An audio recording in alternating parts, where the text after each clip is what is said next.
તો દર્શક મિત્રો, આજે આપણે એક બેન્ચનો ઇન્ટરવ્યુ લેવાનો છે, તો તમે ચાલો.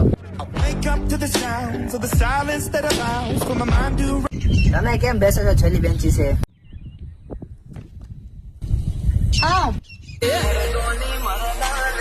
તમે છેલ્લા બેઠા તમે શું કરો છો?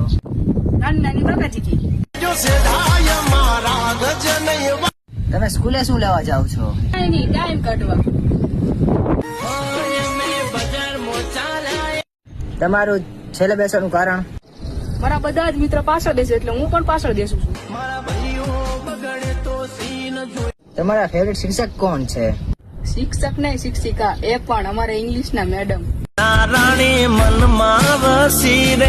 તમારે પહેલી બેન્ચીસ વાળા હારે મિત્રતા ખરી? એવા ખદરીના વાળા અમે મિત્રતા નથી રાખતા. તમારી સિસ્ટમમાં નથી. હવે તમારી સિસ્ટમને કહી દીજો ભાઈ. આવે તમે આવડા ઇન્ટરવ્યુ વિશે તમે શું કહેવા માંગો છો? હા, નીકળે ખબર. કોઈ ભાઈડો માફી મગવી દે તો હું ભાઈડો અહીંથી કાયદા મૂકી દઈશ. આ મારી તમને જીબાન છે.